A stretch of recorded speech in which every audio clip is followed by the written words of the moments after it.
Halo semuanya, Assalamualaikum warahmatullahi wabarakatuh. Selamat datang di channel aku Muhammad Reza Pahlevi.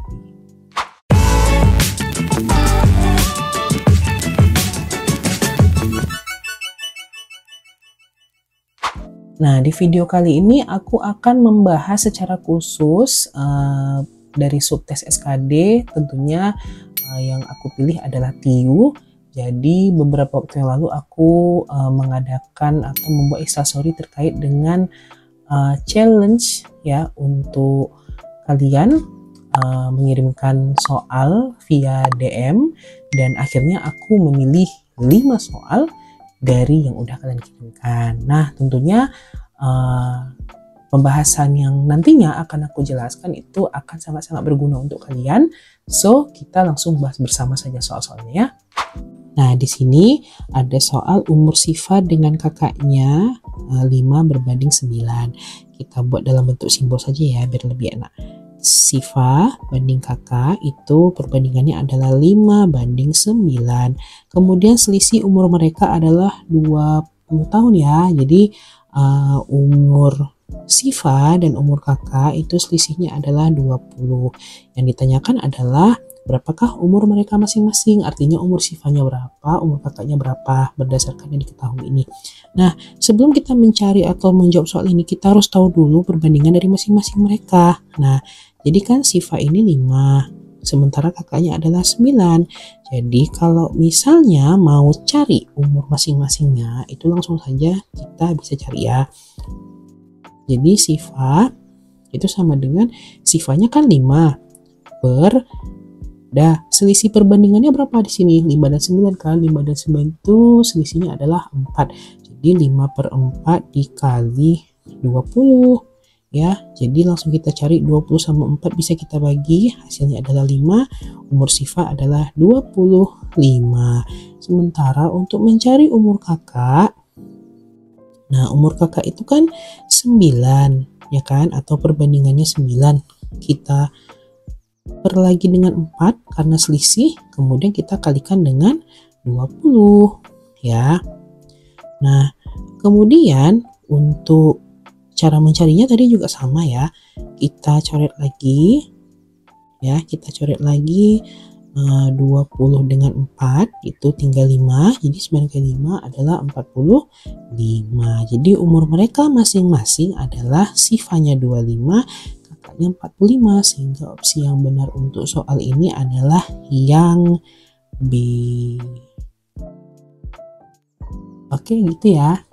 Jadi terlihat bahwa Siva dan kakak selisih umur mereka memang 20. Jadi 25 dan 45 itu selisihnya adalah 20 ya. Ada satu trik juga yang bisa dijawab dari soal ini ya. Jadi kita bisa lihat dari opsi A, B, C, D, dan E-nya. Nah, di antara A, B, C, D, dan E itu, kalau misalnya dia terdapat selisihnya adalah 20 tahun, maka itulah jawaban yang tepat. Nah, jadi di antara A, B, C, D, dan E itu yang lebih tepat memang yang B. Kenapa? Karena selisih dari A, C, D, dan E itu udah berbeda. Artinya kalau kalian cari pasti itu tidak sama dengan 20 ya. Misalnya kayak yang A selisihnya 10, yang C juga 10, yang D 10, yang E juga 10, sehingga B ketika dicari selisihnya memang adalah 20 seperti ketentuan pada soalnya. Begitu ya. Nah, berikutnya kita masuk ke soal nomor 2. Di sini ada 0,2000 dikurang 12% ditambah dengan 1/4. Nah, karena opsinya dalam persen, maka cara yang paling mudah untuk menentukan jawaban dari soal ini adalah ubah ke persen saja. Nah, kita lihat dulu bahwa di sini kan ada 0,2000. Sehingga mau 0 sebanyak apapun di 2000 itu diabaikan saja nolnya. Jadi kita hilangkan saja nolnya ya. Kita hilangkan dulu. Nah, sehingga ini bernilai 0,2. Ya. Kemudian karena dia dalam persen itu kan per 100 ya. Nah, jadi kalau kita mau ubah ke dalam persen, maka 0,2 ini harus kita taruh nolnya lagi. ya, sehingga menjadi 0,20. Artinya 0,20 itu kalau dibuat dalam pecahan menjadi 20 per 100. Ya, 20 per 100 itu berapa persen? Ya, 20%. Gitu ya. Kemudian 12% sudah dalam bentuk persen, kemudian 1/4. Nah, 1/4 kalau kita jadikan dalam persen itu caranya gimana? Kalikan dengan 100% saja. Nah, 100 kita bagi sama 4, tinggal berapa? Tinggal 25%. Sehingga untuk menjawab soal ini adalah 20%, kemudian dikurang 12%, kemudian ditambah dengan 25%. Nah, lalu kita carilah hasilnya. 20 kurang 12 berapa? 8 kan? Nah, 8 tambah 25, 33. Jadi jawaban untuk soal yang ini adalah 33%, yaitu yang C. Gitu ya. Oke. Nah, kita masuk ke soal berikutnya ya. Nah, jadi di sini ada soal 1/A kurang 1/B sama dengan 7, kemudian 1/A tambah 1/B sama dengan 3. Yang ditanyakan adalah nilai dari B kuadrat kurang A kuadrat per AB kuadrat. Oke. Nah, kita harus tahu dulu rumus ini. 1/A pangkat 2 kurang 1/B pangkat 2 itu menghasilkan 1/A tambah 1/B dikali 1/A kurang 1/B. Nah, yang ditanyakan adalah B kuadrat kurang A kuadrat per AB kuadrat. Nah, jadi untuk yang 1/A kuadrat dikurang 1/B kuadrat ini kita pecahkan dulu ya. Pertama kita samakan dulu penyebutnya. Jadi kan penyebutnya di sini ada A kuadrat B kuadrat, ya kan? Kan bisa kita buat AB pangkat 2. Kenapa? Karena A-nya 2, maksudnya pangkat 2, dan B-nya juga pangkat 2, ya kan? Nah, kemudian ketika AB pangkat 2 itu kita bagikan dengan A pangkat 2, yang tinggal adalah kan B pangkat 2, ya kan? B pangkat 2 dikali 1, jadinya adalah B pangkat 2. Kemudian AB pangkat 2 dibagi B, tinggal yang mana? Tinggal yang A-nya ya. Berarti A pangkat 2 dikali 1 tetap A pangkat 2. Nah, rumus yang tulisan merah ini itu menjadi yang ditanya. Gitu, artinya sama.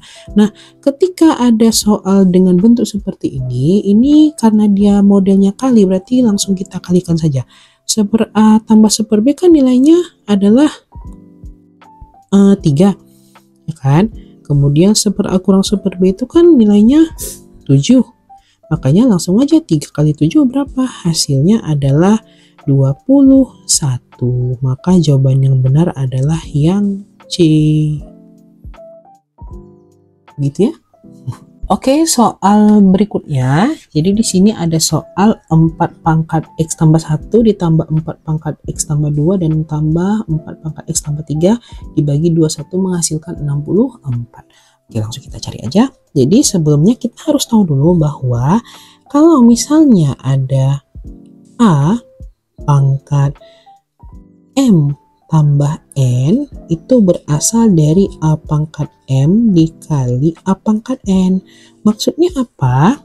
Nah, ketika ada angka yang sama dengan pangkat yang berbeda dalam perkalian, artinya jadi dalam perkalian itu pangkatnya ditambah ya. Jadi M dan N ini ditambah karena dia dalam perkalian. Nah, jadi apa hubungannya dengan 4 pangkat X tambah 1, 4 X, pangkat X tambah 2, dan 4 pangkat X tambah 3? Jadi kita bisa mengubah 4 pangkat X tambah 1 itu menjadi 4 pangkat X kali 4 pangkat 1.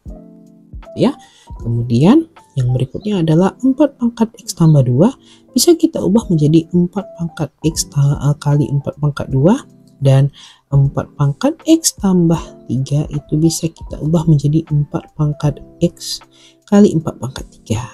Nah, lalu berikutnya adalah langsung kita cari ya. Nih, ini kan jadinya 4 pangkat X kali 4 sama dengan 4 pangkat X kali 16, dan ini 4 pangkat X kali 64. Sehingga yang atas atau pembilangnya bisa kita buat 4 pangkat X kali 4 tambah 4 pangkat X kali 16 tambah 4 pangkat X kali 64 per 21 sama dengan 64. Nah, di pembilang itu kan sama-sama 4 pangkat X ya. Berarti 4 pangkat X dalam kurung 4 tambah 16 tambah 64 per 21. Nah, kemudian sama dengan 4 pangkat X. 64-nya. Nah, berarti berikutnya adalah 4 pangkat X dikali dengan 4 tambah 16 20 tambah 64 84 ya, kali 84 ya kan, dibagi 21 sama dengan 64. Berikutnya dah 84 sama 21 itu kan bisa kita bagi ya, berarti atasnya tinggal 4, bawahnya tinggal 1. Nah, sehingga untuk yang atas ini 4 pangkat X kali 4 ini ya, jadinya kan 4 pangkat X kali 4 sama dengan 64. Berarti 4 pangkat X sama dengan 64 dibagi 4. Berapa 4 bagi 4? 16. Nah, kita kan sudah dapat bahwa hasilnya adalah 4 pangkat X sama dengan 16. Artinya X itu sama dengan akar 4 dari 16. Nah, berapa akar 4 dari 16? Hasilnya adalah 2, sehingga jawabannya cocok adalah yang B. Begitu ya. Nah, oke, terakhir ya, satu soal lagi. Soalnya dalam bentuk eksponen untuk perpangkatan ya. Nah, jadi langsung saja kita cari. Let's go. So, di sini soalnya ada A pangkat 1/3, B pangkat 2/3, C pangkat 1/4 dipangkatkan dengan lagi 1/2. Nah, kalau mau ubah 1/2 atau 1/2 ke dalam pecahan biasa, caranya adalah 1 kita kalikan dengan 2 ditambah lagi 1 dibagi 2. 1 kali 2 kan 2, 2 tambah 1 3 ya, berarti 3/2. Nah, jadi ini pangkatnya berubah menjadi 3/2 ya. Nah, kita buat lagi, berarti A pangkat 1/3, B pangkat 2/3, C pangkat 1/4 pangkat lagi sama 3/2. Ya, kita cari langsung ya, kita kalikan pangkatnya. Jadi ketika ada perpangkatan di dalam kurung dan dipangkatkan lagi, itu berarti artinya pangkatnya dikali ya. Nah, jadi yang atas kita kali atau kita buat dulu A pangkat 1/3 kali 3/2, kemudian B nya 2/3 kali 3/2, dan C nya adalah 1/4 kali 3/2. Nah, lalu kita coret yang bisa kita coret ya. 3 sama 3 habis kan, 3 sama 3 habis, 2 sama 2 habis ya kan. Kemudian 1/4 dan 3/2 nggak bisa coret karena ada yang coret mereka. Jadi yang atas tinggal A pangkat 1/2, B, C pangkat 3/8. Artinya di sini B nya bernilai sendiri ya. Nah, lalu kita akan mengubahnya ke dalam bentuk akar ya. Nah, di sini kan udah ada A pangkat 1/2. Kalau mau ubah ke dalam bentuk akar, makanya menjadi akar A. Di sini harusnya ada nilai 2 tapi tidak tulis. A-nya pangkat 1 sudah benar. Nah, kemudian BB kan tunggal, tidak ada perpangkatan, hanya pangkat single saja sendiri ya. Berarti B, kemudian C akar 3. Akar 3 apa akar 8 ya? Akar 8 ya, karena akar penyebut 8. Akar 8, C nya pangkat 3. Jadi jawaban yang cocok adalah yang B. Dah, bagaimana dengan pembahasan yang sudah kujelaskan? Semoga nantinya kalian paham. Mungkin nanti kalian bisa nonton satu persatu bisa diberhentikan gitu untuk bahan belajar gitu ya. Oke, jadi udah cukup 5 soal yang udah kita bahas di video ini. Sekali lagi terima kasih untuk kalian semua yang sudah mengirimkan beberapa soal di DM. Mohon maaf sebelumnya nggak bisa semua terpilih ya, tetapi beberapa dari soal ini mungkin bisa membantu kalian tentunya dalam belajar ya. Segitu aja video kali ini. Sekali lagi terima kasih atas perhatian kalian semua. Sampai ketemu di video berikutnya. Jangan lupa like, comment, share, dan subscribe kepada rekan-rekan kalian semua. Itu aja. Wassalamualaikum warahmatullahi wabarakatuh. Bye-bye.